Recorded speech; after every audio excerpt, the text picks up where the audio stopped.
Hi guys, welcome to Afsheen in Canada. मैं जो है वो लॉटी की एक टीम मेंबर हूँ और आज मैं लाइव जा रही हूँ। और आज की वीडियो में हम जो है वो buying a business in Canada के रिगार्डिंग जो है वो क्वेश्चंस एंड आंसर करेंगे। I will wait for a few people over here to join and इसके बाद जो है वो हम लाइव जाना शुरू करेंगे। अ, कि हमारी टीम के अंदर इन लॉटीक हमारे पास जो है वो हमारी एक टीम है जिसके अंदर हम रजिस्टर्ड लॉयर और रिकिक के साथ काम करते हैं। हमारे पास जो है वो बिजनेस ब्रोकर्स हैं। अगर आप हमसे जो है वो बिजनेस के थ्रू इमिग्रेशन करवाना चाहते हो तो आपकी इमिग्रेशन जो है वो थ्रू रजिस्टर्ड लॉयर और रिकिक होती है। और हमारे पास बिजनेस ब्रोकर है जो आपको गाइड करते हैं कि आप जो है वो कौन से बिजनेस के अंदर कनाडा के अंदर इन्वेस्ट करना चाहते हो। और ये है कि हमारी पूरी टीम है, इट्स लाइक अ सिस्टम। जब आप हमारे पास आते हो, कोई भी बिज़नेस के लिए अगर आप कहीं भी कनाडा के अंदर बिज़नेस करना चाहते हो और आप जो है वो कहीं से भी ताल्लुक़ रखते हो, आप पाकिस्तान से हो, इंडिया से हो, नेपाल से हो, बांग्लादेश से हो और अगर आप एंटरप्रेन्योर हो और आप जो है वो कनाडा के अंदर कोई बिज़नेस बाय करना चाहते हो, तो इसके रिगार्डिंग अगर आपको क्वेश्चन्स हैं, तो मैं आपके जो है वो क्वेश्चन्स के जो है वो आंसर्स भी दूँगी और मैं आपको जो है वो इन्वेस्टमेंट्स के कौन से राउट है जिसके थ्रू आप कनाडा के अंदर आना चाहते हो, कौन से टाउन्स हैं, कौन से सिटीज़ हैं। I will welcome Bashrat Amin if I'm not pronouncing your name right. Libas class. Hello, hi, how are you? Um, Visiting tour. Okay, sounds good. Muhammad Shafat. Hello, Assalamu alaikum. How are you? I'm good. Thank you. Thank you for asking, Muhammad. I will wait for a few more people. Canada के अंदर आप अगर business bye करना चाहते हो तो of course इसके लिए कोई एज लिमिट नहीं है, लेकिन आपके पास जो है वो एक्सपीरियंस भी होना चाहिए अगर आप जो है वो एज़ अ एंटरप्रेन्योर कनाडा के अंदर इन्वेस्ट करना चाहते हो। एंड देयर आर प्रोग्राम्स जो प्रोविंशियल प्रोग्राम्स भी हैं, कुछ फेडरल प्रोग्राम्स भी हैं and then there is a startup program as well. तो अगर आपको buying a business in Canada अगर अगर आपके पास कोई क्वेश्चन है तो आप जो है वो कमेंट्स में ड्रॉप कर सकते हो and then जो है वो I will answer you. Uh, okay, I will wait for a few more moments and then we'll start. जब आप कनाडा के अंदर कोई भी बिज़नेस बाय करना चाहते हो, तो आप जैसे सपोज़ बड़े सिटीज़ भी हैं और छोटे टाउन्स भी हैं। लेकिन यहाँ पर कनाडा के अंदर बिज़नेसेस आर क्वाइट एक्सपेंसिव। तो अगर आपके पास एट लीस्ट 100 टू $150,000 का बजट होता है, जिसके अंदर आप भी काम कर सको और जो है वो आप कोई एम्प्लॉयी भी हायर कर सको तो उस बेस पर जो है वो आप कोई बिज़नेस बाय करते हो जिससे आपको भी फ़ायदा हो और आप जो है वो कैनेडियन इकोनॉमी के अंदर जो है वो इम्पैक्ट भी क्रिएट कर रहे हो। तो ओके, वजीओ रहमा Veg Oreo best.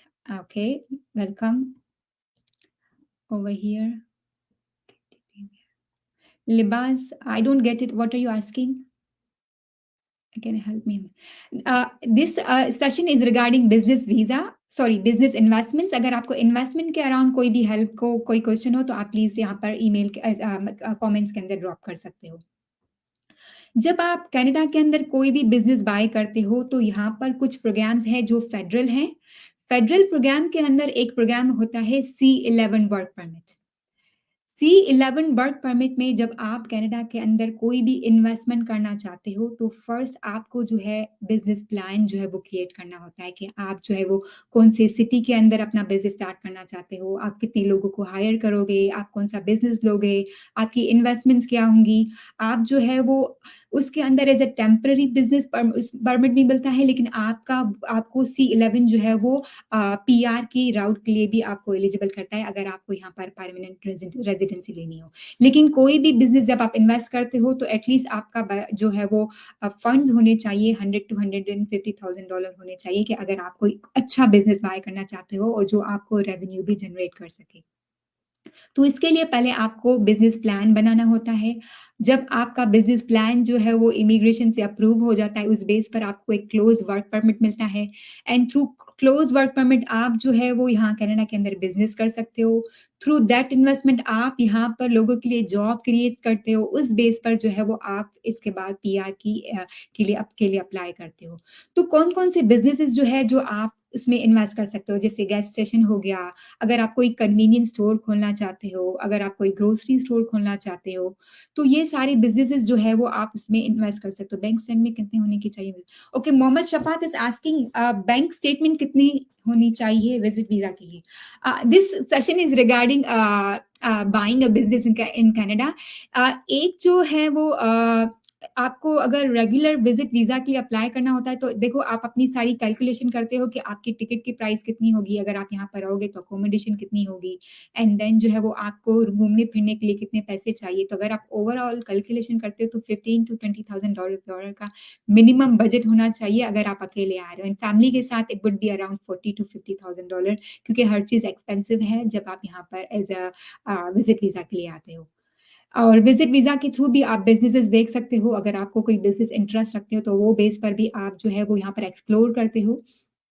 यहाँ पर प्रोविंशियल जो प्रोग्राम्स हैं जैसे रूरल एंटरप्रेन्योर्स प्रोग्राम बोलते हैं, उसके अंदर जो है वो आप प्रोविंसेस के अंदर कोई भी टाउन चूज़ करते हो, उसके बाद आप यहाँ पर बिज़नेस वीज़ा के लिए आते हो, जो कि विज़िटर वीज़ा होती है, उस बेस पर आप वो बिज़नेस को एक्सप्लोर करते हो। उस बेस पर आप जो है वो प्लान क्रिएट करते हो एंड देन वो प्लान आप जो है वो इमिग्रेशन को सबमिट करवाते हो। उस बेस पर आपको जो है वो यहाँ पर बिज़नेस वीज़ा आप अप्लाई कर सकते हो। तो रूरल टाउन्स के अंदर भी अगर आपको कोई बिज़नेस के लिए अप्लाई करना है, तो उसके लिए भी आपको कैनेडियंस के लिए जॉब क्रिएट करनी होती है कि आप जो है वो कितना इकोनॉमी पे जो है वो इम्पैक्ट क्रिएट कर रहे हो। उस बेस पर जो है वो आप यहाँ पर रूरल एरियाज़ के अंदर जो है वो आप इन्वेस्ट करते हो।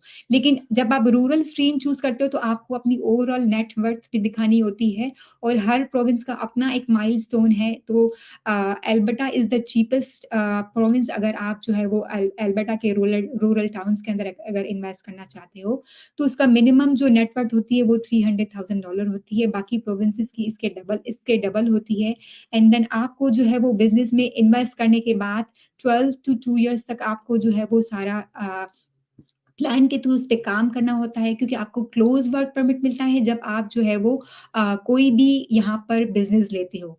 उसके बाद आपकी फैमिली भी आपके साथ आ सकती है अगर आप जो है वो बिज़नेस वीज़ा पर आते हो। आपको वो बिज़नेस पर 12 टू 18 मंथ्स काम करना होता है, आपको जॉब्स क्रिएट करनी होती है, उसके बाद जो है वो आप पीआर के लिए एलिजिबल होते हो थ्रू द प्रोविंशियल नॉमिनी। लेकिन C11 प्रोग्राम इसलिए अच्छा है कि इसमें आपको जो है वो ओवरऑल नेट वर्थ दिखानी नहीं होती है, लेकिन आपको जो है यहाँ पर क्लोज़ वर्क परमिट मिलता है क्योंकि आप यहाँ पर एज़ अ इन्वेस्टर आते हो, आप कोई भी बिज़नेस में इन्वेस्टमेंट करते हो। लेकिन आपको ये प्रायोरिटी देनी है कि आप कोई बड़े सिटीज़ में नहीं करो क्योंकि बड़े सिटीज़ में तो है वो इन्वेस्टमेंट भी ज़्यादा रिक्वायर्ड होती है। जैसे अगर आप कोई भी गैस स्टेशन लेने जाओ तो इट्स 1.5 टू 7 मिलियन तक का उसका बजट होता है। आई मीन फंडिंग आपको रिक्वायर्ड होती है। लेकिन अगर आप छोटे टाउन्स चूज़ करते हो जिसके अंदर आप जो है वो आप सॉरी आपका बजट कम रिक्वायर्ड होता है तो उस बेस पर it's easier to come over here. Okay. Samarjeet Singh hello ma'am I am sorry Adnan Jamil is over here. Grocery stores opening कहाँ लिए इन्वेस्टर्स के लिए क्या एजुकेशन होनी चाहिए? ओके, मिनिमम एजुकेशन आपकी रिक्वायरमेंट इज 12 ग्रेड होती है अगर आप जो है वो कोई भी बिजनेस में इन्वेस्ट करना चाहते हो। I'll just some water over here.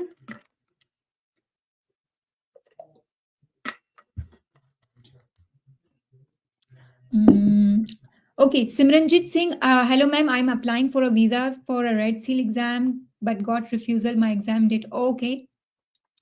आपका जो है वो आपको रिकंसिडरेशन में आप डाल सकते हो अगर आपने अप्लाई किया है। विदिन अ मंथ जो है वो आपके पास टाइम होता है अगर आप जो है वो अपील कर सकते हो एंड बट मेक श्योर कि आपका रीज़न क्या है रिजेक्शन का। तो अगर आप वो पॉइंट प्रूव कर सकते हो तो आप जो है वो एप्लीकेशन फाइल कर सकते हो। अदरवाइज़ आप जो है वो दूसरी एप्लीकेशन आपको फाइल करनी होगी।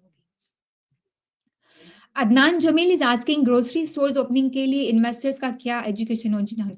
मिनिमम जो है वो 12 ग्रेड होनी चाहिए और जब आप 12 टू 18 मंथ्स अगर आप बिज़नेस रन करते हो, उसके बाद जो है जब आप पीआर की एप्लीकेशन के लिए फाइल करते हो, तो आपको जो है वो आइल्स भी रिक्वायर्ड होता है, लेकिन मिनिमम आपको आइल्स एटलीस्ट 5 का स्कोर होना चाहिए, which is CLB 5 in Canadian language में बेंचमार्क। यासिर निसार मुगाल अस्सलाम वालेकुम वालेकुम सलाम over here I have Aisha Khan. Hello, how are you? Rashid Devan, I want to apply for a red seal in BC. Please provide information. I will do another session for the red seal for sure for on Thursday. So if you want to join for the red seal program, I'll make sure I will provide you all the details, Rashid Devan. Red Seal program के अंदर आप जो है वो जब apply करते हो तो first you have to confirm your examination from the province जहां पर आप एग्जाम दे रहे हो। अगर आपका एग्जामिनेशन लेटर आ जाता है उस बेस पर आप जो है वो वीजा के लिए अप्लाई करते हो। Over here I have a, हम जो है व्हाट्सएप के थ्रू बिल्कुल भी काम नहीं करते हैं। अगर आपको जो है वो लॉटीक से अगर कंसल्टेशन लेनी है तो प्लीज़ आप जो है वो हमारी वेबसाइट पर जाइए। अब आप कोई भी टाइम स्लॉट चेंज सेलेक्ट कर सकते हो। उस बेस पर आप जो है वो कॉल भी कर सकते हो। We don't work use WhatsApp और any phone number. Shahid Mahmood अस्सलाम वालेकुम वालेकुम सलाम। Okay, I have a few other questions like from other platform. I'm a PR in Canada. I want to apply for America visa, please. We don't have, do any American thing. We don't deal with the American visas anything. आप खुद दूसरे जो है वो platforms को जो है वो अप्रोच कर सकते हो अगर आपको अप्लाई करना है। Invest in I am not working from last 2 years but I can invest. Okay, आप अगर काम नहीं भी कर रहे हो, आपके पास इन्वेस्टमेंट्स है, तो आप जो है वो कोई भी बिज़नेस के अंदर इन्वेस्ट कर सकते हो। लेकिन आप ये मेक श्योर करो कि आपके पास इतना बजट है कि आप कोई बिज़नेस बाय कर सकते हो एंड हम ये सजेस्ट करते हैं कि आप वो बिज़नेस लो जो एटलीस्ट 100 टू $150,000 हो, जो आपके को रेवेन्यू भी जनरेट करके दे। क्योंकि जब आप बिज़नेस इन्वेस्टमेंट के लिए आते हो, तो आपको यहाँ पर कोई कैनेडियन के लिए जॉब्स क्रिएट करनी होती है। आप इकोनॉमी में कितना जो है वो कंट्रीब्यूट कर रहे हो, उस बेस पर आपकी एप्लीकेशन जो है वो सबमिट होती है और आपको जो है वो वीज़ा मिलता है। तो C11 के अंदर सबसे अच्छी बात ये है कि आपको नेटवर्क दिखाने की दी नहीं होती है। उसके बेनिफिट्स ये हैं कि आपको क्लोज़ वर्क परमिट मिलता है। आप अपने बिज़नेस में आप अपने स्क्रैच से स्टार्ट करना चाहते हो या किसी के साथ पार्टनरशिप करना चाहते हो, उस बेस पर भी आप C11 के प्रोसेस के लिए अप्लाई कर सकते हो। I have over here Rahman ज़मान अस्सलाम वालेकुम, वालेकुम सलाम सिस्टर। ओके, मेरा विज़िट वीज़ा अगर आपका विज़िट वीज़ा रिजेक्ट हो गया है तो फाइंड आउट कि उसका रीज़न क्या है, उस बेस पर आप रिकंसिडरेशन के लिए फाइल कर सकते हो। अगर आप रिकंसिडरेशन नहीं फाइल करना चाहते हो, तो आप वापस अपनी एप्लीकेशन दूसरी दफ़ा प्रोसेस करवा सकते हो, लेकिन मेक श्योर करो कि आप रीज़न फाइंड आउट करो कि आपका रीज़न क्या है, कि क्या आपने इनफ प्रूफ दिए हैं कि आप वापस यहाँ पर कनाडा से वापस जाओगे, आपकी जॉब सिक्योर है, अपने बिज़नेस डॉक्यूमेंट्स प्रोवाइड किए हैं, आप कितने दिन के लिए आ रहे हो, आप किसको विज़िट करने आ रहे हो, ये सारी चीज़ें आपको प्रोवाइड करनी होती है। इवन जब आप बिज़नेस वीज़ा के लिए भी अप्लाई करते हो, तो आप इनको पूरी डिटेल्स प्रोवाइड करते हो कि आप कौन से टाउन में जा रहे हो, आपको कौन से बिज़नेसेस देखने हैं, आपको कौन जो है वो आपको पूरी चीज़ें जो है वो दिखाएगा, द सपोर्ट टीम आपकी किसके साथ बात हुई है, तो every detail you have to provide. उस बेस पर जो है वो आपकी एप्लीकेशन जो है वो एक्सेप्ट करते हैं। आई मीन आपके चांसेस होते हैं। I have over here Siddique Riza खेल मिनिमम इन्वेस्टमेंट बिज़नेस में ओके। देखो देयर अगर आप रूरल स्ट्रीम के लिए अप्लाई करते हो जो प्रोविंशियल प्रोग्राम्स होता है उसके लिए जो है वो हर प्रोविंस का अपना एक माइलस्टोन है। जैसे अल्बर्टा के अंदर आपको मिनिमम $100,000 इन्वेस्ट करने होते हैं। आपको अपनी नेट वर्थ जो है वो 300,000 दिखानी होती है। लेकिन अगर आप दूसरे प्रोविंसेस को अगर कंसिडर करते हो जैसे बीसी एंड ओंटारियो उनकी इन्वेस्टमेंट जो है वो $200,000 है और अब उनकी नेट वर्थ आपको दिखानी है that is $600,000 so every province has a different milestone जब आप इन्वेस्टिंग प्रोविंशियल नॉमिनी के थ्रू जो प्रोविंसेस के थ्रू जो है वो कोई रूरल स्ट्रीम में अगर आप अप्लाई करते हो एज़ अ इन्वेस्टमेंट। लेकिन अगर आप C11 के लिए कर रहे हो तो C11 is a federal programme जिसके अंदर आप जो है वो एज़ अ एंटरप्रेन्योर आप एप्लीकेशन सबमिट कराते हो कि आप जो है वो यहाँ पर एज़ अ बिज़नेसमैन या आप यहाँ पर इन्वेस्ट करना चाह रहे हो। उसके बाद आपको एक क्लोज़ वर्क परमिट मिलता है जो 2 इयर्स का होता है। 2 इयर्स के बाद जो है वो आप पीआर की एप्लीकेशन के लिए एलिजिबल होते हो। लेकिन उसका मेन ये होता है कि आप जो है एक बिज़नेस प्लान क्रिएट करते हो। उसमें आपको ये बताना होता है कि आप कितने लोगों के लिए जॉब क्रिएट करोगे, आप कैसे कनाडा के अंदर इकोनॉमी पर जो है वो इम्पैक्ट क्रिएट करोगे, उस बेस पर जो है वो आपकी एप्लीकेशन सबमिट होती है। उसके बाद आपको क्लोज़ वर्क परमिट मिलता है and then you can come over here and work invest in Canada. Wasif Elahi, please let us know what's the procedure for change the status from visit visa to work permit.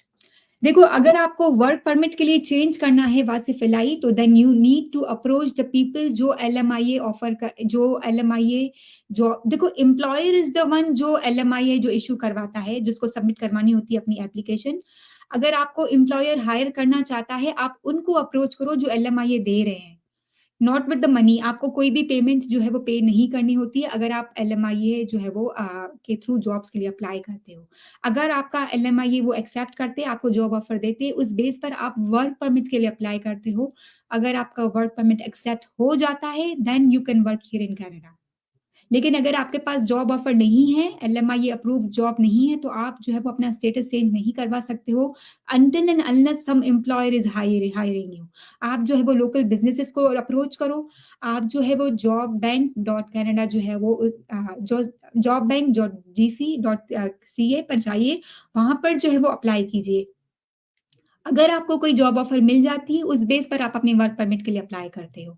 आप जो है वो student राउट भी ले सकते हो, अगर आपको यहाँ पर एज़ अ स्टूडेंट वीज़ा के लिए अप्लाई करना है, तो आपको स्टडी परमिट के लिए अप्लाई करना पड़ेगा। But for the work permit you need to apply for the jobs जो एलएमआई अप्रूव्ड हैं। अगर आपका एलएमआई के थ्रू ऑफर एक्सेप्ट हो जाती है, देन आप जो है वो वर्क परमिट के लिए अप्लाई करते हो। अगर आपका वर्क परमिट एक्सेप्ट हो जाता है, देन आपका स्टेटस चेंज होता है। My qualification is matriculation with the 2-year certification for trade. May I take part in जी, रेड सील के लिए आप बिल्कुल ले सकते हो बिकॉज़ उसमें आपको जो है कोई भी डिप्लोमा के रिक्वायर्ड होता है जिसके अंदर आपको एग्ज़ाम देना है। जैसे आपने कोई कंस्ट्रक्शन का किया है या आपने वेल्डिंग का किया है या कुक हो या बेक हो, कोई भी इसके अंदर 50 प्रोफ़ेशन्स हैं। अगर आप जो भी प्रोफ़ेशन के अंदर एग्ज़ाम देना चाहते हो, you just need to submit your application. आपका एग्ज़ाम बुक होता है, उस बेस पर आप वीज़ा के लिए अप्लाई करते हो एंड देन आप जो है वो उस लेटर में लिखते हो कि आप क्यों आ रहे हो, किस लिए आ रहे हो, वापस जाओगे, ये सारी चीज़ें आपको प्रोवाइड करनी होती है। But you need to first book an exam with the Red Seal और जिस प्रोविंस में आप कर रहे हो उस प्रोविंस में वो चीज़ वो ट्रेड एक्सेप्ट होता है या नहीं होता है, then you need to call them कि आप जो है वो रेड सील के लिए आना चाह रहे हो and then you want to give an exam. तो अगर आपका एग्जाम बुक हो जाता है, आप फिर उस बेस पर जो है वो वीज़ा के लिए अप्लाई करते हो। Bilal Nasrullah Khan, what Muslims investment minimum invest in Montreal in Quebec state. It's the same thing. आपको मिनिमम जो है वो $200,000 की इन्वेस्टमेंट होती है। नेट वर्थ जो है वो अराउंड $600,000 होती है। अगर आप कनाडा के अंदर रूरल स्ट्रीम्स के थ्रू प्रोविंशियल स्ट्रीम्स के थ्रू इन्वेस्टमेंट के अंदर आना चाह रहे हो। आयशा खान इट्स आस्किंग $100,000 क्या आप डोनेट कर देते हैं या ये पैसे हम बिज़नेस ऑफ कोर्स ये आप अपने बिज़नेस के अंदर इन्वेस्ट करते हो। द रीज़न इज़ कि आप एज़ अ बिज़नेस इन्वेस्टर यहाँ पर आ रहे हो। आप कोई भी बिज़नेस देखते हो, उस बेस पर आप एक प्लान बनाते हो। वो प्लान के थ्रू आप जो है वो रूरल टाउन आपको एक लेटर देता है, जो आपको जो है वो सबमिट करवाना होता है इमिग्रेशन के अंदर। और जब आप यहाँ पर आते हो, वो बिज़नेस में आप इन्वेस्ट करते हो, बाय करते हो, उसमें काम करते हो, आप जॉब क्रिएट करते हो। उसके बाद आप पीआर के लिए एलिजिबल होते हो। आप जो है वो बिज़नेस स्क्रैच से भी स्टार्ट कर सकते हो, किसी के साथ पार्टनरशिप भी कर सकते हो, लेकिन आपको जो है वो इन्वेस्टमेंट करनी ही होती है and that is your business, it's not a donation. Hi Afsheen, it's Naeem Ahmed, would you please advise what are the pros and cons of investing in different provinces?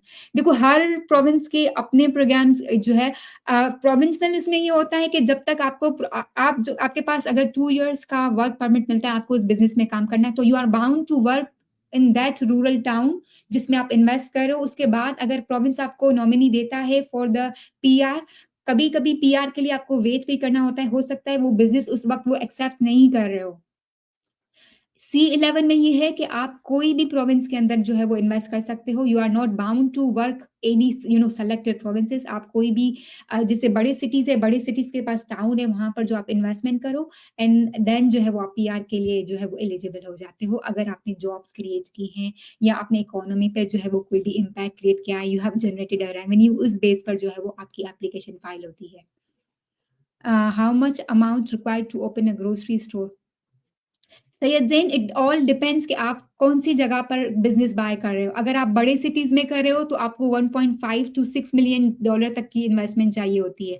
लेकिन अगर आप छोटे टाउन में कर रहे हो, तो 100 टू 150,000 डॉलर में जो है वो हो जाता है।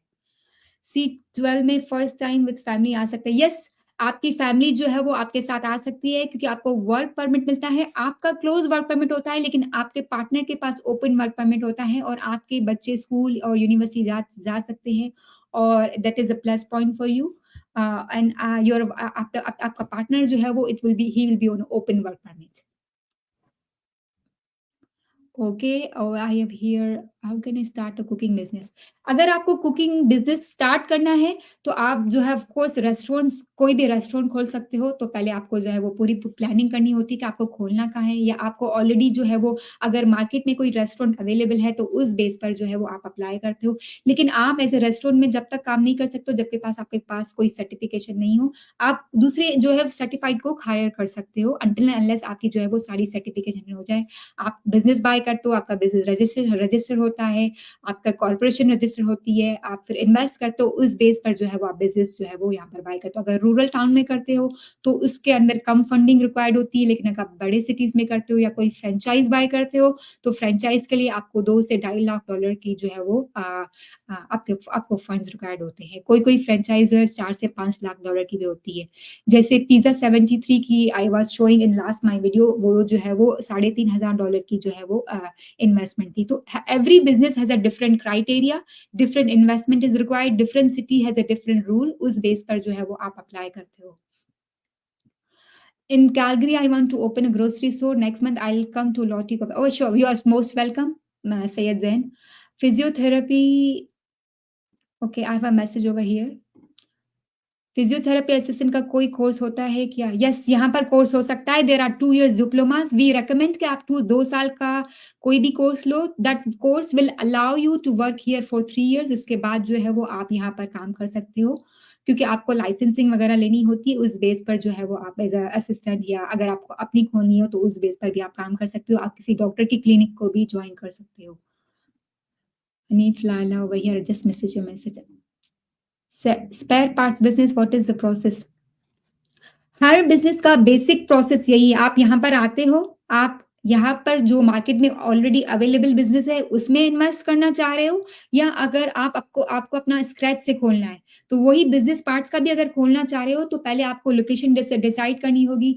आपको जो है वो किस रेडीमेड जो है ऑलरेडी जो मार्केट में है, उनमें इन्वेस्ट करना है या आप जो है वो अपना कोई खोलना चाह रहे हो। अगर अपना खोलना चाह रहे हो, तो आप आते हो, विज़िट करते हो, उस बेस पर जो आप कर सकते हो। लेकिन अगर आप C11 में अप्लाई करते हो तो C11 में आपको सिर्फ़ बिज़नेस प्लान जो है वो प्रेज़ेंट करना है। उस बेस पर आपको ये दिखाना होता है कि आप ये बिज़नेस ये टाउन में या ये सिटीज़ में खोल रहे हो, ये आपका बिज़नेस है, आप इतने लोगों को हायर करोगे, इतना रेवेन्यू जनरेट करोगे। उस बेस पर आपका जो है वो वर्क परमिट एक्सेप्ट होता है, then you come over here and then you invest in that business. आप जो है वो C11 में 100% पार्टनर भी हो सकते हो, आप पार्टनरशिप के अंदर भी बिज़नेस कर सकते हो। Over here, I have, I want to do a master's. Sorry, I'm missing a point over here. Aslan Mohammed, if you want, help with your master's degree also, we help with the student visa as well because we work with the, registered lawyers and consultant. अगर आपको जो है वो admission के around या इसके around कोई भी हेल्प की नीड हो तो आप लॉटीक पर जो है वो अपॉइंटमेंट बुक कर सकते हो। Thank you. Margalla hills from here अस्सलाम वालेकुम, पाकिस्तान से जॉब के लिए अप्लाई कर सकते हैं क्या? If so please. देखो, अगर आपको एज अ फॉरेनर कनाडा के अंदर जॉब के लिए अप्लाई करना है तो there is a platform called job bank .gc.ca। वहां पर जो है वो एवरीडे जॉब्स आती हैं जो LMI अप्रूव्ड होती हैं या वो जो LMI ऑफर कर रहे हैं। अगर आपका वो एक्सेप्ट हो जाता है, उस बेस पर आप वर्क परमिट के लिए अप्लाई करते हो। अगर आपका वर्क परमिट एक्सेप्ट हो जाता है, then you come over here and work in Canada. लेकिन ये it's all depend on the employer. अगर आपको एम्प्लॉयर हायर करता है, उसके बाद आपकी वर्क परमिट की एप्लीकेशन जाती है। There is no any separate department कि आपको वर्क वीज़ा के लिए अप्लाई करना है, नो। इट्स द एम्प्लॉयर जो आपको हायर करता है। अगर एम्प्लॉयर के पास जॉब्स हैं, अगर आप एज़ अ कैंडिडेट वो आपको सेलेक्ट करता है, उस बेस पर जो है वो अगर आपकी ऑफर एक्सेप्ट हो जाती है, then you apply for work permit. We don't help with LMIA. आपको जो है वो खुद एम्प्लॉयर्स को अप्रोच करना होता है। आप जो है वो इंडीड.कॉम पर भी जा सकते हो, वहाँ पर एवरीडे जॉब्स की जो है वो लिस्टिंग आती है। आप जो है वो नेटवर्किंग के थ्रू लोगों को अप्रोच कर सकते हो अगर वो हायर कर रहे हैं। आप जॉब बैंक .gc.ca पे जा सकते हो, वहाँ पर एवरीडे जो है वो जॉब्स की जो है वो लिस्टिंग आती है, तो you can apply through that platform. We don't help with LMIA, लेकिन अगर आपको एज़ अ बिज़नेस इन्वेस्ट करना है, so we have the business brokers, we have the people who can help you with the buying a business and invest here in Canada. Ayesha concise में ultrasound का course कर रही हूँ and sorry I am from Pakistan but मेरा background नहीं है, तो मैं कनाडा में प्रोफेशनल काम कर सकती हूँ। यस, आप कर सकते हो ऑफ कोर्स अल्ट्रासाउंड का। अगर आपको जॉब मिल जाती है उस बेस पर, आप डायरेक्टली जो है वो यहाँ पर आके जॉब नहीं कर सकते हो। अगर आपको एम्प्लॉयर हायर करता है, अगर आपकी डिग्री एक्सेप्ट होती है, अगर आपको यहाँ पर आकर अपग्रेडिंग अपग्रेडिंग करनी है, तो आप वो भी कर सकते हो। There are the program. तो आई वुड रिकमेंड कि आप कोई ऐसा अपग्रेडिंग प्रोग्राम के अंदर आओ, उसके बाद जो है वो आप जॉब्स के लिए अप्लाई करो, क्योंकि समटाइम्स हेल्थ प्रोफेशन के अंदर आपको जो है वो लाइसेंस की नीड होती है, which is really different way to go. अगर आप एज़ अ स्टूडेंट आते हो, उसके बाद जो है वो आपके पास पोस्ट ग्रेजुएट वर्क परमिट के लिए टाइम होता है। उस बेस पर अगर आप जॉब्स के लिए अप्लाई करते हो, that is a better option for you. अगर आप जो है वो लेकिन अगर आपको जॉब के लिए अप्लाई करना है, तो you can use the platform jobbank.ca. We are ready to get purchase any business there so that we can move forward. Bilal Nasrullah Khan, you are most welcome. You can schedule a call at lotheek.com. आप कोई भी जो है वो appointment slot book कर सकते हो। उस बेस पर जो है वो आप अप्लाई कर सकते हो अपॉइंटमेंट के लिए and then you can consult with us. हमारे पास बिज़नेस कंसल्टेंट भी अवेलेबल है हैं। उनका नाम जो है वो सैम राहील है। अगर आप जो है वो कॉन्टैक्ट करना चाहते हो बिलाल नसरुल्लाह, तो आप जो है वो उनसे जो है वो कॉन्टैक्ट कर सकते हो। और अगर आपको बिज़नेसेस के अराउंड और भी क्वेश्चन हो, तो I am here with business consultant. उनका नाम सैम राहील है। He is joining me over here. Hello everyone. Hello TikTok. Okay guys, so अगर आपको बिजनेस के अराउंड कोई स्पेसिफिक क्वेश्चन है, स्पेसिफिकली रिटेल बिजनेसेस के अराउंड, गैस स्टेशन के बिजनेस के अराउंड, डॉलर स्टोर्स के बिजनेस के अराउंड, कन्वीनियंस स्टोर के बिजनेस के अराउंड, तो प्लीज है ना पूछिए, और हम यहाँ पे हैं आपके क्वेश्चन आंसर करने के लिए।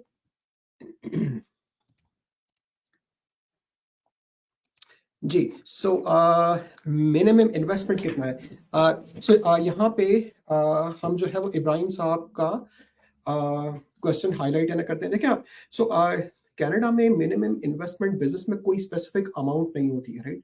अगर आप कोई बड़े सिटी में बिजनेस करना चाह रहे हैं, कि जिस तरह टोरंटो हो गया, वैंकूवर हो गया, और उन सिटीज में अगर आप बिजनेस कर रहे हैं कि कोई इस किस्म का बिजनेस जिसमें आप अपनी सैलरीज भी निकालें, राइट, और साथ में बिजनेस में कुछ प्रॉफिट भी हो, तो इस किस्म का बिजनेस कम से कम जो है ना वो 1.5 लाख से 2 लाख डॉलर का मिलता है बड़े सिटीज में, राइट?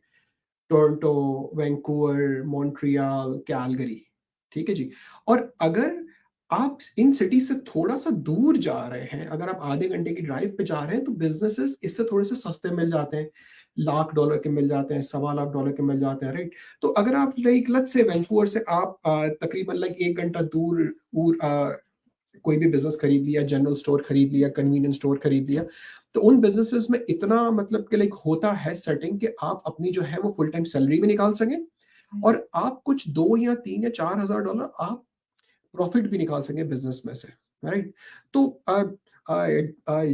मतलब कि जिस तरह कि हमारे पास भी वहां पे कि जी इंडिया में, पाकिस्तान में, बांग्लादेश में, नेपाल में अगर आप किसी से पूछें कि भाई कि बिजनेस कितने का होता है, तो business could be anywhere from 50 lakh to 1 crore to 2 crore to 10 crore, right? तो क्वेश्चन ये है कि जी एक ना छोटा बिजनेस कितने का होता है और उसमें हम कहाँ पे इन्वेस्ट करना कर सकते हैं, राइट? तो अगर आप कोई बड़ी सिटी से थोड़ा सा दूर बिजनेस ले रहे हैं, तो इतने में बिजनेस मिल जाता है, राइट? अच्छा, यहाँ पे मैं एक और क्वेश्चन को हाइलाइट करना चाहूँगा मैं, जो कि बिलाल ने पूछा है कि कौन-सा बिज़नेस आप ईज़िली बाय कर सकते हैं? थैंक यू बिलाल साहब फॉर आस्किंग दिस क्वेश्चन। देखिए, सो बहुत सारे बिज़नेस में कंप्लायंस रिलेटेड इश्यूज़ भी होते हैं। फॉर एग्ज़ाम्पल, आप अगर लेट्स से कि पाकिस्तान में या इंडिया में चार्टर्ड अकाउंटेंट हैं और आपको यहाँ पे आके अपनी फर्म खोलनी है, राइट?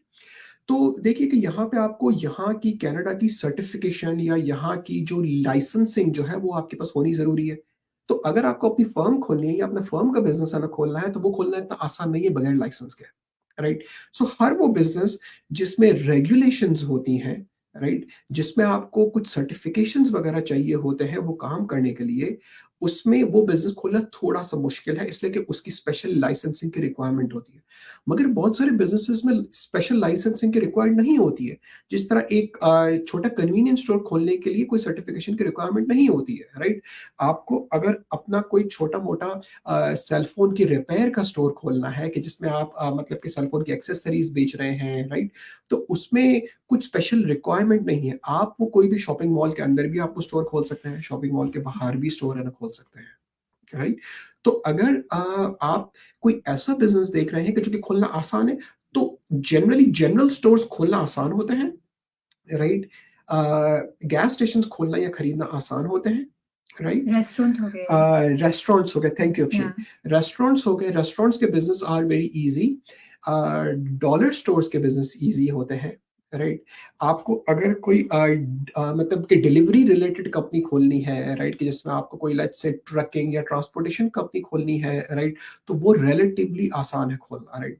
बट देन अगेन जिस तरह के मैंने अकाउंटेंट की एग्ज़ाम्पल दी, राइट? इस तरह 2 और एग्ज़ाम्पल्स भी माइंड में आती हैं कि एक है लाइक लेट्स से कि अगर आप डॉक्टर हैं और आप लाइक इंडिया में या पाकिस्तान में या बांग्लादेश में डॉक्टर हैं और आपका अपना क्लिनिक है, तो यहाँ पे आके आप डायरेक्टली आप अपना नहीं, क्लिनिक आके नहीं खोल सकते इस तरह, राइट? तो उसके लिए एक स्पेशल लाइसेंसिंग की सेम रिक्वायरमेंट है। Thing for psychology as well. अगर आप साइकोलॉजिस्ट हो तो you need a license, specially health की फील्ड में यू रिक्वायर्ड यू नो या एग्ज़ैक्टली।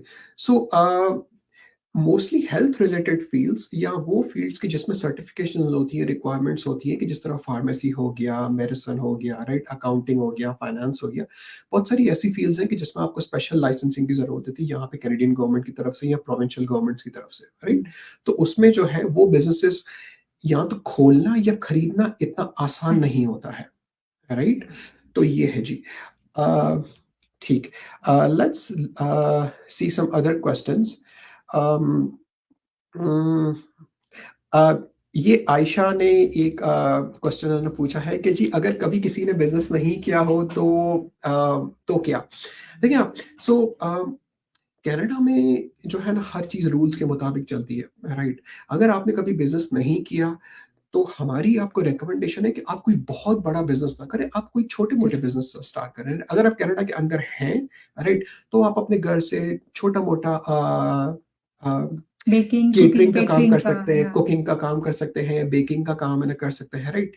तो कुछ छोटे-मोटे उससे मतलब कि आप है ना कनेक्ट है ना करें, राइट? ओके जी, सो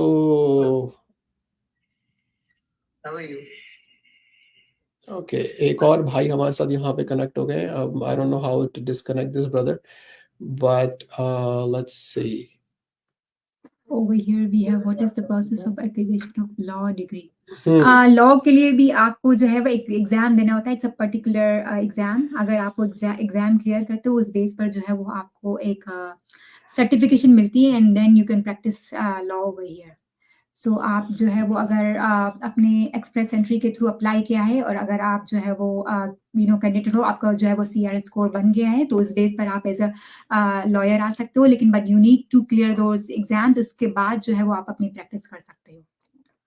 या ओके। ये एक और क्वेश्चन है, नईम ने पूछा है कि यहाँ पे मोस्ट इन डिमांड बिजनेसेस कौन से हैं? देखिए सो लाइक यहाँ पे मोस्टली रेस्टोरेंट के बिजनेसेस बिजी होते हैं, डॉलर स्टोर के बिजनेसेस बिजी होते हैं, ट्रांसपोर्ट रिलेटेड बिजनेसेस बिजी होते हैं, छोटे-छोटे बिज़नेसेस यहाँ पे मोस्टली बिज़ी होते हैं। बट कौन से बिज़नेसेस बिज़ी हैं, ये डिपेंड करता है कि आप कहाँ पे बिज़नेस खोल रहे हैं और वहाँ पे कॉम्पिटिशन कितना है, राइट? तो हमें ये भी मेक श्योर करना है कि जी, जहाँ पे आप बिज़नेस है ना खोल रहे हैं, उस एरिया की आप थोड़ी बहुत अब रिसर्च करें, देखें कि उस एरिया में कौन-कौन से बिज़नेसेस पहले से चल रहे हैं, उस एरिया में कॉम्पिटिशन कितना है, राइट? और फिर वहाँ पे आप बिज़नेसेस में आप इन्वेस्ट कीजिए। ओके जी। Let's see. ये एक भाई ने ना मतलब कि क्वेश्चन उन्होंने पूछा है ज़ीशान ने कि डॉलर स्टोर का मतलब क्या है? देखिए आप यहाँ पे कुछ ऐसे स्टोर्स होते हैं जिसमें हर चीज़ की प्राइस फिक्स होती है, जो कि या तो $1 या $2 या $3 वाली रेंज में होती है, और उन स्टोर्स को कहा जाता है डॉलर स्टोर्स। अ हमारे पास वहाँ पे हम जिन स्टोर्स को कन्वीनियंस स्टोर्स कहते हैं या जनरल स्टोर्स कहते हैं, उसमें तो आपको हर रेंज की प्राइस की चीज़ें मिलती है ना। लाइक लेट्स से ₹10 की भी मिलेगी, ₹400 की भी मिलेगी। डॉलर स्टोर में फिक्स प्राइसेस होती है, यहाँ तो चीज़ वो $1, 2 या $3 तक की अप्रॉक्सिमेटली होगी। डॉलर स्टोर वॉल्यूम बहुत करते हैं, और बहुत सारे लोग छोटी-छोटी चीज़ें जो है वो डॉलर स्टोर से लेना पसंद करते हैं, कि जिस तरह चॉकलेट्स हो चॉकलेट्स, गए, बच्चों ग्रोसरी की आइटम्स स्टेशनरी या हो गई, ब्रेड हो गई कभी-कभी, या ब्रेड हो गई, राइट? कभी-कभी सोडाज़, या सो इवन घर की छोटी-मोटी आइटम्स भी है, क्वाइट व्हिच इज़ अभी इकोनॉमी थोड़ी डाउन है, राइट? तो इस बेस पर जो है वो it's a very goods to invest in any convenience store. Absolutely, absolutely. We want to give a shout out to Farida. Hi Thank you, Farida, Farida, for thank you joining for the session. joining. Okay जी। यहाँ पे एक और बहुत interesting question है जो कि बिलाल नसरुल्लाह खान ने ना पूछा है कि बिजनेस शुड बी फिजिकल और any business like online business as well. देखिए, बिजनेस आप यहाँ पे ऑनलाइन भी कर सकते हैं, राइट? यहाँ पे लाइक आके कनाडा में अमेज़न के थ्रू सेल करना, या ईबे के थ्रू सेल करना, या अली एक्सप्रेस पे सेल करना, या और जो डिफरेंट जो वेबसाइट्स हैं, जो मार्केट प्लेसेस हैं, उसमें सेल करना बहुत ईज़ी है, बहुत ईज़ी है। इसलिए कि यहाँ पे ट्रांसपोर्टेशन का सिस्टम बहुत ईज़ी है, राइट? आप लाइक इनफैक्ट मैं आपके साथ मेरे कज़िन का एक बिज़नेस की मैं सक्सेस स्टोरी शेयर करता हुआ चलूँ मैं। अ, बहुत करीबी कज़न है, दोस्त भी है, right? He works at a bank, और साथ में वो अमेज़न पे भी पार्ट टाइम जो है Yes. मतलब कि ड्रॉप शिपिंग का Dropship. काम इन्हें करते हैं, राइट? Yeah. और इनफैक्ट उनका अमेज़न का काम बहुत अच्छा चल रहा है आजकल। सो अमेज़न का बिज़नेस भी यहाँ पे बहुत बहुत अच्छा चल रहा है। अगर आप कोई ऑनलाइन बिज़नेस सोच रहे हैं, very Right. Good, very good. और वो ऑनलाइन बिज़नेस ज़रूरी नहीं है कि आप सिर्फ अमेज़न के साथ ही कर रहे हैं, राइट? आप ये भी कर सकते हैं कि आपने जी अपने घर में लाइक अगर आप कोई स्पेसिफिक चीज़ बना रहे हैं, जैसे लाइक आप लोगों ने अपने बच्चों के मुँह से सुना होगा कि बच्चों को आजकल स्लाइम पसंद है, राइट? तो आप अपने घर में स्लाइम का भी बिज़नेस कर सकते हैं कि आपने स्लाइम बनाना शुरू किया और वो आप ऑनलाइन बेच रहे हैं, या टिकटॉक के थ्रू बेच रहे हैं, या फेसबुक के थ्रू बेच रहे हैं, या लाइक अमेज़न पे भी ना बेच रहे हैं, राइट? तो ये भी ऑप्शंस कैंडल का अवेलेबल हैं। बिजनेस हो गया, there are plenty of options like अगर आप करना चाह रहे हो। जी। नेक्स्ट क्वेश्चन पे आते हैं। Garments business, Amir Mahmood is asking Amir Mahmood, scope of what is garments. the scope of garments business? Like Amir साहब, so like अफशीन का एक मतलब कि ना छोटा सा आपको बैकग्राउंड बताएंगी, लाइक अफशीन के इनकी स्टडीज किस में है? Actually, I'm a textile engineer by profession, but over here I'm not doing this job. But yeah, it's a really good business अगर आप जो है वो देखें इन्वेस्ट आप, सो लाइक गारमेंट बिजनेस का मतलब कि लाइक ना ये है कि आपको तो पता है कि जी गारमेंट मैन्युफैक्चरिंग जो है वो चाइना ने और बांग्लादेश ने और वियतनाम जो है यहाँ से majority of the big like suppliers, आती है, even right? Big India as suppliers well. आते Yeah, हैं इंडिया से भी, yeah. राइट? तो लेकिन कनाडा में मैन्युफैक्चरिंग बहुत महंगी है, इसलिए कि लेबर बहुत महंगा है यहाँ पे। तो अगर आप कोई गारमेंट रिलेटेड बिजनेस सोचें तो कनाडा में बिजनेसेस बहुत अच्छे हैं गारमेंट रिलेटेड, बट उसमें अगर आप गारमेंट की रिटेल करना चाह रहे हैं, those are very good businesses over here. But अगर आप गारमेंट की मैन्युफैक्चरिंग वाइज बात कर रहे हैं तो कनाडा में गारमेंट्स मैन्युफैक्चर नहीं होती है, because it gets very expensive over here, right? तो अगर आप यहाँ पे अपना कोई गारमेंट्स का बिजनेस करना चाह रहे हैं तो इट्स अ गुड बिजनेस। हम हमारे कुछ जान पहचान के लोगों में ऐसे भी लोगों को जानते हैं कि जो कि सिर्फ इंडियंस और पाकिस्तानी क्लोथिंग का बिजनेस करते हैं यहाँ पे, राइट? वो यहाँ पे आके वो लाइक इंडिया से और पाकिस्तान से क्लोथ्स इंपोर्ट करते हैं यहाँ पे, राइट? कि जिस तरह शलवार कमीज हो गई, साड़ियाँ हो गई, कुर्ते हो गए, ड्रेसेस हो गए, राइट? और वो फिर यहाँ पे सेल करते हैं, राइट? तो उसमें भी डिफरेंट डिफरेंट ऑप्शंस अवेलेबल है। Sundar Sachdevam is asking, can I convert my visit visa to business one? Okay, Sundas, thank you for asking this question. देखिए आप, अगर आप विजिट वीजा पे कनाडा में हैं, तो आप डायरेक्ट आपको कैनेडियन गवर्नमेंट की तरफ से परमिशन नहीं होती कि आप कोई बिजनेस स्टार्ट करके उस बिजनेस में आप काम कर सके। ठीक है जी। बट अगर आपको अपनी विजिट वीजा को अगर आपको C11 में या और कोई बिजनेस की कैटेगरी में चेंज कराना है, तो उसके लिए एब्सोल्युटली ऑप्शंस अवेलेबल हैं। अगर आप अभी कनाडा के अंदर और विजिट वीजा पे हैं और आप चाह रही हैं कि आप कन्वर्ट कराएं, तो logic.com पे जाइए और हमारे साथ अपॉइंटमेंट बुक कीजिए। We will help you over there.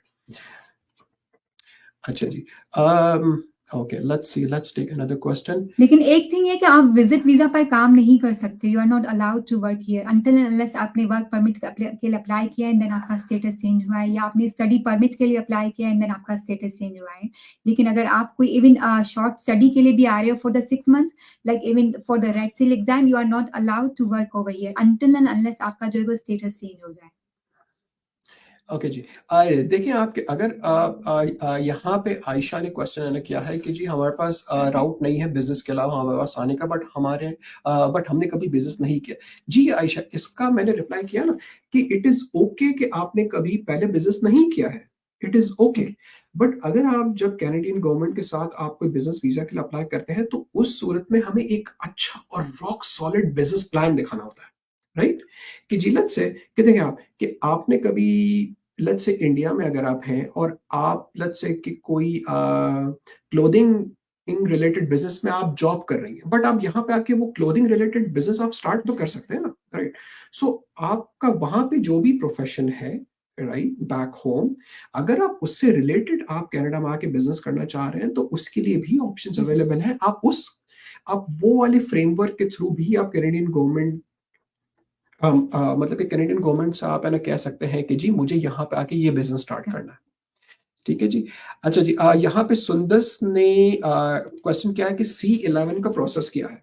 Okay जी, देखें, C11 का ओवरऑल थोड़ा सा आपको प्रोसेस बताते हुए चलते हैं। अश्विन प्लीज। सो C11 के अंदर जब आप अप्लाई करते हो तो you need to make a business plan first, कि आपको जो कनाडा के अंदर आके करना क्या है। उस बेस पर जैसे आपने कोई सिटी चूज किया या कोई रूरल टाउन चूज किया, और फिर आप वो रिसर्च करते हो कि कौन से बिजनेस में आप इन्वेस्ट करना चाहते हो। उस बेस पर जो है वो एक आप बिजनेस प्लान रेडी करते हो एंड देन वो आप कैनेडियन इमिग्रेशन को सबमिट करवाते हो कि आप जो है वो ये बिजनेस करना चाह रहे हो इस टाउन में, और आप जो है वो इतनी जॉब्स क्रिएट करोगे, आपके पास इतने फंड्स है, वो सारी आप इन्वेस्टमेंट करोगे। उस बेस पर जो है वो आप वर्क परमिट के लिए अप्लाई करते हो। अगर आपका वर्क परमिट एक्सेप्ट हो जाता है, देन आप यहाँ पर आते हो और इन्वेस्टमेंट करते हो। उसके बाद जो है वो then you are eligible for the route for the PR। I think if you want to add something, yes yes absolutely, thank you Ashwin. So like देखें, C11 जो है वो एक फेडरल प्रोग्राम है। ओके, उसमें अगर आप C11 के अंडर में आप अप्लाई करते हैं और आपको अगर वीजा मिल जाता है, तो आप C11 में आप पूरे कनाडा में आप कहीं भी आप जाके आप बिजनेस आप कर सकते हो। राइट? C11 में कोई भी आपको स्पेसिफिक सिटी में या प्रोविंस में रहने की जरूरत नहीं है, एक बात। सेकंड ये कि C11 प्रोग्राम के अंदर कोई स्पेसिफिक कैनेडियन गवर्नमेंट की तरफ से इन्वेस्टमेंट की मिनिमम अमाउंट सेट नहीं है कि जी आपको 1 लाख इन्वेस्ट करने हैं या 2 लाख इन्वेस्ट करने हैं या 3 लाख इन्वेस्ट करने हैं। राइट? देखिए आप, सो हम आपके ये C11 या कोई भी वीजा के रिलेटेड या बिजनेस के रिलेटेड हम एक जनरल क्वेश्चन तो आंसर कर सकते हैं, but please keep in mind तो कि हम बिजनेस एडवाइजर्स हैं। राइट? हम आपको बिजनेस में ज्यादा गाइड कर सकते हैं, बट जब हम कोई क्लाइंट के साथ काम करते हैं, तो हम एज अ बिजनेस एडवाइजर काम करते हैं, और साथ में एक सर्टिफाइड इमिग्रेशन कंसल्टेंट भी होते हैं कि जो कि आपकी वीजा और इमिग्रेशन की एप्लीकेशंस फाइल करते हैं। राइट? तो प्लीज मेक श्योर कीजिए कि जब भी आप कोई भी बिजनेस रिलेटेड, मतलब कि बिजनेस की कोई भी आप कैटेगरी देख रहे हैं, तो उसमें हमें दो डिफरेंट चीजों को देखना पड़ता है। एक तो ये कि आप जो यहाँ पे बिजनेस ले रहे हैं या उसमें इन्वेस्ट कर रहे हैं, राइट, वो बिजनेस कैसा है, कहाँ पे इन्वेस्ट कर रहे हैं, कितना इन्वेस्टमेंट है। राइट? और फिर दूसरा जो है वो आपकी वीजा या इमिग्रेशन वाली साइड है। राइट? तो C11 it's a federal programme. आप उसमें अगर आपको अप्रूवल आता है, तो आप पूरे कनाडा में आप कहीं भी आप काम कर सकते हैं।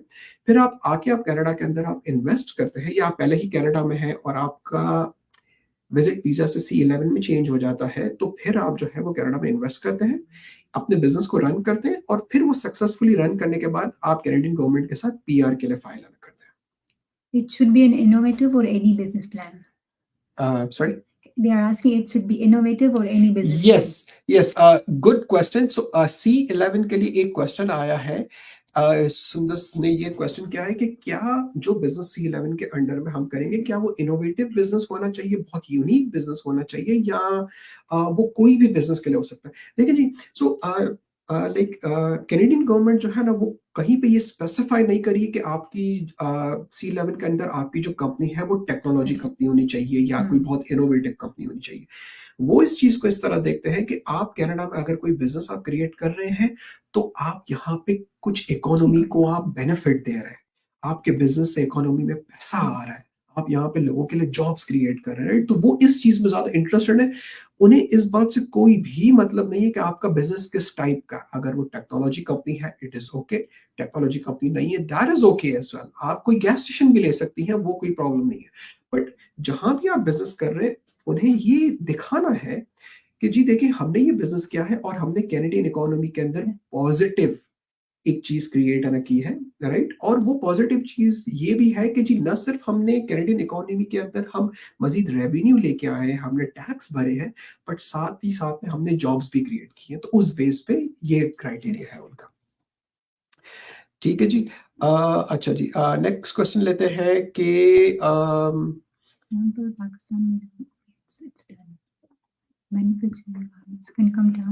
देखिए आप यहाँ पे मैं सुंदस का ही क्वेश्चन में आगे कंटिन्यू करता हुआ ना चलो मैं, इन्होंने ये क्वेश्चन किया है कि क्या विजिट वीजा के लिए अप्लाई करना चाहिए पहले और फिर आके C11 में कन्वर्ट कराना चाहिए, या इट्स बेटर टू कि आप C11 में ही आप करें? देखिए हम ये हमारे कोई भी क्लाइंट को रेकमेंड नहीं करते हैं कि आपका जो इंटेंट नहीं है आप उस वीजा के लिए अप्लाई करें, ठीक है? अगर आपको कनाडा आके बिजनेस करना है, तो प्लीज प्लीज विजिट वीजा वगैरह के लिए पहले से अप्लाई न कीजिए, आप डायरेक्ट C11 के लिए ही अप्लाई कीजिए या कोई भी बिजनेस प्रोग्राम के लिए अप्लाई कीजिए। देखिए, टेक्निकली अगर आपको यहाँ पे आके बिजनेस करना है और आप विजिट वीजा के लिए अप्लाई कर रहे हैं, तो टेक्निकली आप कैनेडियन गवर्नमेंट से हम गलत बयानी कर रहे हैं, हम झूठ बोल रहे हैं, राइट? तो प्लीज ये मत कीजिए। अगर आपको यहाँ पे सिर्फ विजिट के लिए आना है, अपनी फैमिली में किसी से मिलना है, दोस्तों में से किसी से मिलना है, प्लीज विजिट वीजा पे आइए, there is no problem at all. But अगर आप चाह रहे हो कि आप या मतलब कि जो है ना वो है ना कनाडा में सेटल हो और लॉन्ग टर्म सेटल होना है और बिजनेस के थ्रू होना है, तो प्लीज C11 से ही अप्लाई ना कीजिए। और C11 में आइए, देखिए it will make your life easier. एक तो ये कि आपके पैसे कम खर्च होंगे, दूसरा ये कि आपको कनाडा के अंदर आके परेशानी नहीं होगी, इसलिए कि जब आप विजिट वीजा पे आ रहे हैं और जब आप विजिट वीजा से आप C11 पे कन्वर्ट करा रहे हैं, तो उसमें कुछ महीने तो लगते हैं ना। तब तक आप क्या करेंगे? तब तक का वो जो भी खर्चा है, रहना करना ये वो, जब तक आपका स्टेटस चेंज हो, right? So like yes it is expensive, right? So हमारी रिकमेंडेशन है कि अगर आपने अब तक अप्लाई नहीं किया है और आपको यहाँ पे आके बिजनेस ही करना है, तो C11 के लिए डायरेक्टली अप्लाई कीजिए या कोई भी बिजनेस के प्रोग्राम के लिए डायरेक्टली अप्लाई कीजिए, ठीक है? बिजनेस वीजा की रिक्वायरमेंट्स फॉर द C11 के लिए बिजनेस वीजा इट्स आप डायरेक्टली वर्क परमिट के लिए अप्लाई करते हो थ्रू अ बिजनेस प्लान। लेकिन अगर आपको रूरल जो है वो स्ट्रीम्स में जो प्रोविंशियल प्रोग्राम्स है उसमें करना है, तो then you need to come over here on a business visa, जिसमें आपको जो है वो अपने बिजनेसेस के सारे जो है वो डॉक्यूमेंट सबमिट करवाने होते हैं, आपकी जो है वो स्टेटमेंट होती है, देन यू कैन प्रूव कि आपके पास इतने funds and you are coming over here on a business visa, and then जो है वो आप लोकेशन पे जाते हो, वो बिजनेस देखते हो, उस बेस पर जो है वो प्लान बनाते हो, उस प्लान के बाद जो है आप यहाँ पर आ सकते हो एंड देन इन्वेस्ट कर सकते हो। परफेक्ट। यहाँ पे हम नेक्स्ट क्वेश्चन ओम यादव भाई का लेते हुए चले। देखिए ओम भाई, सो आपने ना क्वेश्चन पूछा कि क्या आप कनाडा में किसी के साथ पार्टनरशिप में बिजनेस कर सकते हैं? बिल्कुल, absolutely. Please keep this in mind दो कि C11 वगैरह के लिए और दूसरे बिजनेस बेस्ड प्रोग्राम के लिए आपको उस बिजनेस में 50% या 50% से थोड़ा सा ऊपर का पार्टनर होना जरूरी है, अगर आपको PR के लिए क्वालिफाई करना है तो, राइट? बट देखिए यहाँ पे पार्टनरशिप में और भी दूसरी चीजों का हमें ध्यान करना है कि हम जिसके साथ पार्टनर कर रहे हैं हम उन्हें पहले से जानते हैं कि नहीं है ना जानते हैं, राइट? एक बात। दूसरा ये कि आप कोई भी आप बिजनेस का प्रोग्राम ना उठाते हैं, चाहे वो C11 हो या Alberta rural entrepreneur stream program हो, कोई भी प्रोग्राम हो, आप उसमें किसी भी किस्म का बिजनेस कर सकते हैं, चाहे वो फ्रेंचाइजी क्यों ना हो। तो अगर आप सबवे की फ्रेंचाइजी और कोई रेस्टोरेंट का बिजनेस करना चाह रहे हैं, एक्सेलेंट, जबरदस्त बिजनेसेस हैं। मेक श्योर कीजिएगा कि वो सबवे का कोई स्पेसिफिक बड़ी सिटी में ना हो, कि जिस तरह टोरंटो में ना हो या वैंकूवर में ना हो, बिकॉज वहां पे आपको एक तो सबवे बहुत महंगा मिलेगा, राइट? और आप उसको, हो सकता है कि आप उसको प्रॉफिटेबली चला ना पाए। तो जब पीआर के लिए आप जब फाइल आना करेंगे, तो ये मेक श्योर कीजिएगा कि कोई वो सबवे जो हो वो एक तो प्रॉफिटेबल हो, राइट? कि जिसमें आपकी भी सैलरी निकल रही है, राइट? आपके एम्प्लॉयज की भी सैलरी निकल रही है और वो थोड़ा बहुत प्रॉफिटेबल भी है। ठीक है जी, so I hope that answers your question.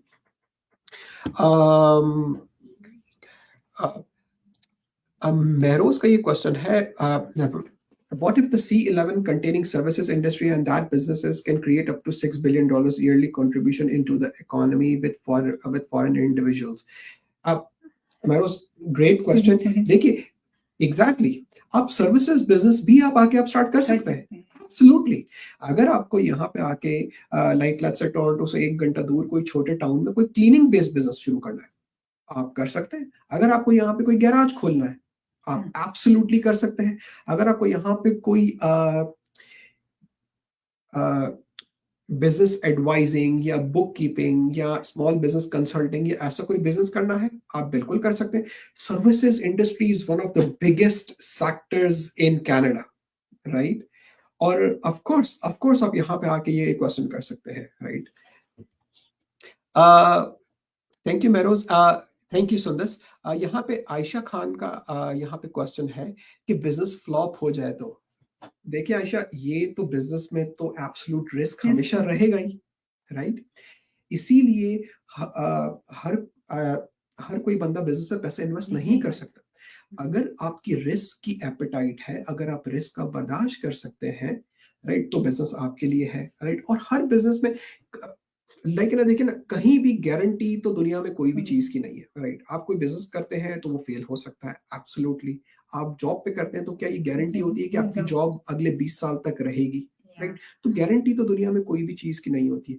हाँ, ये बहुत इंपॉर्टेंट है कि आप जो भी आप बिजनेस कर रहे हो, वो मेक श्योर कीजिए कि आपने उस बिजनेस में पहले प्रॉपर रिसर्च की है कि नहीं की है, राइट? आपको पता होना चाहिए कि उस बिजनेस में क्या क्या चीजें इंपॉर्टेंट है, क्या आप वो बिजनेस चला पाएंगी कि नहीं चला पाएंगी। इसीलिए आपको बिजनेस प्लान पहले बनाना होता है, उसके बाद आपको इन्वेस्टमेंट करनी होती है। यू हैव एन ऑप्शन, तो आप रिसर्च करो कि कौन सी बिजनेस में इन्वेस्ट कर रहे हो, उसके क्या प्रोज हैं, कौन से, उस बेस पर जो है वो इन्वेस्टमेंट करते हो, and then you come up. Exactly. और है ना, एक और चीज बहुत इंपॉर्टेंट है, और वो ये है, देखिए आप कि जब भी आप कोई बिजनेस स्टार्ट कर रहे हैं या जब भी आप भी कोई बिजनेस मतलब कि कनाडा में खरीद रहे हैं, राइट, तो आपके साथ एक प्रोफेशनल एडवाइजर या प्रोफेशनल गाइड होना बहुत जरूरी है, राइट? और यहाँ पे हमारी टीम में जो है वो मतलब कि कैनेडियन गवर्नमेंट के ऑफिशियल सर्टिफाइड बिजनेस ब्रोकर्स भी शामिल है। तो आप अगर कनाडा आते हैं और आप यहाँ पे आपको कोई बिजनेस परचेज करना है, प्लीज हमें कांटेक्ट कीजिए, तो हम आपको हमारी टीम के बिजनेस ब्रोकर्स के साथ अटैच कराते हैं, कि जिनका काम ही पूरे दिन का ये है कि आपको बिजनेस अपॉर्चुनिटीज दिखाना और आपको उस बिजनेस के प्रोज एंड कॉन्स भी समझाना, कि देखिए कि जी इसमें हमें ये बिजनेस अगर आप ले रहे हैं तो उसमें हमें इन इन चीजों का ध्यान करना है। या वो नंबर्स भी आप देखते हो, राइट, कि कितने नंबर्स आपको इन्वेस्ट करने, कितना वो जनरेट कर रहे हैं। जब आप इन्वेस्टमेंट करते हो, उस बेस पर आप डिसीजन लेते हो। एग्जैक्टली। एंड C11 के अंदर जब आप बिजनेस प्लान बनाते हो और अगर आपको वर्क परमिट मिल जाता है, तो then you can change your plan as well. अगर आपको वो प्लान समझ नहीं आता है, तो आप दूसरा प्लान भी बना सकते हो एंड देन वो उस बिजनेस में इन्वेस्ट कर सकते हो। You have option in the C11, not in the rural stream programme.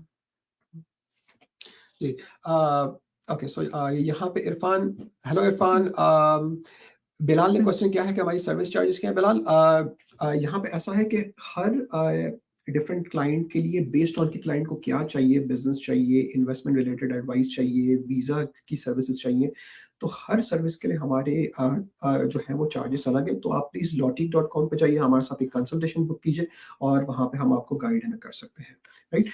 यहाँ पे सुंदस ने एक और क्वेश्चन किया है कि क्या हम ट्रकिंग रिलेटेड बिजनेसेस हम C11 में, जी आप यहाँ पे C11 में ट्रकिंग रिलेटेड बिजनेस बाय भी कर सकते हैं और उसमें इन्वेस्ट भी कर सकते हैं। बट प्लीज एक बात का मेक श्योर ना कीजिएगा कि अगर आप कोई ट्रकिंग रिलेटेड बिजनेस या ट्रांसपोर्टेशन रिलेटेड बिजनेस में आप इन्वेस्ट कर रहे हैं, राइट, तो उसमें ये मेक श्योर कीजिएगा कि आपका उस बिजनेस में जो परसेंटेज जो है वो 50% या 50 से ऊपर होना चाहिए। आप उस बिजनेस में 25% के आप पार्टनर नहीं हो सकते टू क्वालिफाई फर्दर, राइट? आप उसमें आप 50% के आपको उसमें पार्टनर होना चाहिए, राइट? अच्छा जी, अब दूसरे क्वेश्चन लेते हुए चलते हैं। महरोज खान का क्वेश्चन है कि क्या e-commerce based service businesses for foreign individuals, और मैं यहाँ पे अज़्यूम कर रहा हूँ कि आप ये पूछना चाह रही हैं कि क्या फॉरेन इंडिविजुअल्स जो हैं, वो ई-कॉमर्स रिलेटेड बिज़नेस कर सकते हैं कि नहीं कर सकते? एब्सोल्युटली। आप अगर कनाडा के अंदर हैं और आप अगर कनाडा के अंदर अगर आपने अपनी लेट्स से कि डिजिटल मार्केटिंग एजेंसी खोली हुई है, राइट? और आप वो सर्विसेज़ आप वर्चुअली प्रोवाइड कर रहे हैं पूरे कनाडा में, पूरे यूएस में, आपके क्लाइंट्स यूरोप में भी हो सकते हैं। It's absolutely possible. पर देखिए, C11 के लिए ये आपको मेक श्योर करना है कि आप कनाडा के अंदर आप लोगों के लिए जॉब्स क्रिएट कर ओके। रहे हो। तो आप उस वीज़ा की आप रिक्वायरमेंट और आगे आप अपने परमानेंट रेसिडेंसी की आप रिक्वायरमेंट आप पूरी करते हैं, राइट? अगर आप कनाडा में आके आपने कोई डिजिटल मार्केटिंग एजेंसी खोली है, बट आपका सारा का सारा स्टाफ जो है वो इंडिया में है या पाकिस्तान में है, तो आपकी फिर वो रिक्वायरमेंट आपकी पूरी नहीं हो रही है, राइट? सो अब कोई भी आप सर्विस बेस्ड बिज़नेस खोलें, चाहे वो डिजिटल मार्केटिंग हो या कोई और भी ई-कॉमर्स रिलेटेड सर्विसेज़ हो, राइट? पॉडकास्ट एडिटिंग हो गई, वीडियो एडिटिंग हो गई, राइट? कोई भी इस किस्म का बिज़नेस हो, you can absolutely do that, but please make sure कि आप यहाँ पे लोकल कैनेडियंस जो हैं, जो कि पीआर हैं या जो सिटिज़न्स जो हैं, उनके लिए आप जॉब्स आप क्रिएट कर रहे हो, जो कि एक रिक्वायरमेंट है इस वीज़ा के लिए। और C11 में अगर आप अपने पार्टनर्स के साथ आते हो, तो आपको अगर पार्टनर को हायर करते हो, तो वो काउंट नहीं होता एज़ अ कैनेडियन या पीआर। तो मेक श्योर करें कि आप जो यहाँ के लोकल लोग हैं, उनको हायर करना है। ओके। यहाँ पे राना फयाज साहब का क्वेश्चन है कि जी, स्कोप क्या है इंपोर्ट और एक्सपोर्ट बिजनेसेस का कनाडा में? देखिए, ये बहुत जनरल सवाल है, राइट? इंपोर्ट एक्सपोर्ट तो लाइक हजारों चीजों का होता है, बट मैं कुछ स्पेसिफिक चीजों पर टच अप करता हुआ चलूंगा। देखिए, सो कनाडा के अंदर इलेक्ट्रॉनिक्स मैन्युफैक्चर नहीं होती है, राइट? तो अगर आप कनाडा के अंदर हैं और आप चाइना से एलईडी इंपोर्ट कर रहे हो, चाइना से इलेक्ट्रॉनिक्स इंपोर्ट कर रहे हो, चाइना से let's say cell phones import के लिए इंपोर्ट कर रहे हो, सेल फोन की एक्सेसरीज आप इंपोर्ट कर रहे हो, कनाडा में गाड़ियों की एक्सेसरीज नहीं बनती। अगर आप चाइना से गाड़ियों की एक्सेसरीज आप इंपोर्ट कर रहे हो, कनाडा के अंदर बहुत जबरदस्त बिजनेस है। अब देखिए, अब कनाडा एक्सपोर्ट क्या ना करता है? कनाडा लकड़ी एक्सपोर्ट करता है, मेपल सिरप एक्सपोर्ट करता है, तो कनाडा से बहुत ज्यादा चीजें एक्सपोर्ट नहीं होती है। तो एक्सपोर्ट के बिजनेस कनाडा में इतने ज्यादा बड़े नहीं है, और अगर जो भी बिजनेसेस हैं तो उसमें बहुत बड़े बड़े प्लेयर पहले से अनलाइक बैठे हुए हैं। बट अगर आप इंपोर्ट रिलेटेड बिजनेस आप अगर करते हो, तो कनाडा में इंपोर्ट रिलेटेड बिजनेसेस का बहुत ऑप्शन है। ठीक जी। ओके, यहाँ पे आसिम जावेद साहब का क्वेश्चन है कि अगर आप यूएस में हो और आपको कनाडा में इन्वेस्ट करना है, यहाँ पे मूव हुए बगैर, तो आप है ना किस तरह कर सकते हो? जावेद साहब, लाइक आसिम जावेद साहब, सो लाइक देखिए, आप कनाडा और यूएस की ट्रीटी है, ओके? सो कनाडा और यूएस में जो इन्वेस्टमेंट्स जो है ना, वो बहुत आसान है। बैंकिंग सिस्टम्स एक दूसरे के साथ बहुत अच्छे तरीके से काम करते हैं, राइट? कनाडा में सीआरए जो है वो आईआरएस के साथ मिलके बहुत अच्छे तरीके से काम करती है, तो आपस में इनकी ट्रेड के रिलेटेड जो टाइज है वो बहुत अच्छे हैं, राइट? बट स्पेसिफिकली आपकी इतने ब्रॉड क्वेश्चन का आंसर देना थोड़ा सा मुश्किल है, जब तक कि हमें और इन्फॉर्मेशन ना पता हो कि आपको किस किस्म के बिजनेस में इन्वेस्ट करना है, और आप कंपनी का आप स्ट्रक्चर क्या करना चाह रहे हैं। कॉर्पोरेशन होगी, नहीं होगी, किसके नाम पे शेयर होंगे, क्या आपका यहाँ पे लोकल पार्टनर होगा कि नहीं होगा? तो आप प्लीज हमारे साथ lotic.com पे जाके कंसल्ट बुक कीजिए, and we will be able to help you more with this. यहाँ पे नेक्स्ट क्वेश्चन जो है वो अब्दुल्ला शफीक का लेते हुए चले, IT related businesses. Abdullah Shafique Sahab, absolutely IT related. देखिए जी, कनाडा भी दुनिया के हर कंट्री की तरह लाइक आईटी यहाँ पे ग्रो हो रहा है, यस। कंप्यूटर नेटवर्क्स ग्रो हो रहे हैं, small medium and large size businesses जो है वो क्लाउड की तरफ शिफ्ट हो रहे हैं, राइट? अब हर छोटे बिजनेस में 6-6, 7-7 लैपटॉप्स हैं, 4-4, 5-5 आईपैड्स हैं, यस। सबके पास फ़ोन्स हैं, तो आईटी सपोर्ट और आईटी रिलेटेड बिज़नेसेस भी कनाडा में बहुत हैं। आप अगर लाइक लेट्स से कि आप टोरंटो, वैंकूवर, एडमिंटन, कैलगरी और मॉन्ट्रियल से आधा घंटा दूर कोई लाइक मीडियम साइज टाउन में आप जाके आप आईटी बिज़नेस करते हैं या आईटी बिज़नेसेस खोलते हैं, there is a very high chance of success over there. और यहाँ पे लाइक यहाँ पे क्या है कि यहाँ पे जी है ना, देखिए कि सर्विस इंडस्ट्री में लोगों की वैल्यू है। अगर आप आईटी सर्विसेज प्रोवाइड कर रहे हैं, तो it is considered a very good job, a very good business as well. Right? तो यहाँ पे आईटी बिजनेसेस की डिमांड है। Irfan Okay. Ali is asking for a car wash business. Okay, Irfan साहब का क्वेश्चन क्या है कि if I open a car washing business how it works here. So like Irfan साहब, यहाँ पे कनाडा में हाथ से गाड़ियां साफ करने का मतलब कि लाइक यहाँ पे हमने कभी भी देखा नहीं है कि कोई कार वॉश मतलब कि लाइक हाथ से कर रहा हो, राइट? मोस्टली यहाँ पे या तो वॉन बेस्ड मतलब के लाइक होते हैं कि जी आप जो है वो कोई भी बिजनेस लेते हो और उसमें आप खुद अपनी गाड़ी को वॉश करते हो, राइट? स्प्रेयर होते हैं या फिर ऑटोमेटिक कार वॉश होते हैं कि आप अपनी गाड़ी लेके कार वॉश के अंदर जाते हो और सारी की सारी मशीनें जो है वो खुद करती है। कार वॉश रिलेटेड बिजनेसेस थोड़े से महंगे होते हैं, राइट? कोई भी छोटे में छोटा भी कार वॉश 4 से 5 लाख से कम का नहीं बनाया जा सकता कनाडा में। So like it's a very expensive businesses to have, right? Rana Fayaz is asking, PR holder citizen can invest in USA. अच्छा जी, सुराना साहब, सो आपका क्वेश्चन है कि अगर आप कैनेडियन पीआर होल्डर हो या सिटीजन हो कनाडा के तो आप यूएस में बिजनेस कर सकते हो। ओके जी, देखिए आप सो लाइक ये चूंकि बिजनेस का सो आप यूएस में आप एक कॉर्पोरेशन खोल के कॉर्पोरेशन के अंडर में आप बिजनेस कर सकते हो और जैसे ही आप बोलते हो क्या मैं वहां पे जाके अपने बिजनेस के अंदर काम भी कर सकता हूं मैं, ये थोड़ा सा ट्रिकी क्वेश्चन है। इसके लिए फिर हमें इमिग्रेशन लॉयर के साथ बैठ के बात करनी पड़ेगी। देखिए आप यूएस में आप पे कोई भी रिस्ट्रिक्शन नहीं है कि आप एज अ कैनेडियन आप जाके वहां पे कोई बिजनेस के अंदर आप इन्वेस्ट करो, that is not the problem. But आप ये कहें कि मुझे वहां पे रहना भी है और फिर उस बिजनेस के अंदर काम भी करना है, now we are going into the immigration category, right? और फिर वो केस बाय केस होता है, right? Aisha Khan is asking a question and then right. it's up. Aisha Khan, आपका क्वेश्चन क्या था? लेट्स ओके, पाकिस्तान में रहकर के आप सारा केस बनाएंगे, हमारे पास आइडिया नहीं है। ओके आयशा खान, परफेक्ट जी। आयशा खान, सो मैं आपके यहाँ पे ये क्वेश्चन का आंसर करता हुआ चलूँ मैं। हमारे बहुत सारे क्लाइंट्स जो हैं वो इंडिया से हैं, पाकिस्तान से हैं, बांग्लादेश से हैं, दुबई से हमें कांटेक्ट करते हैं, सऊदी अरेबिया से कांटेक्ट करते हैं।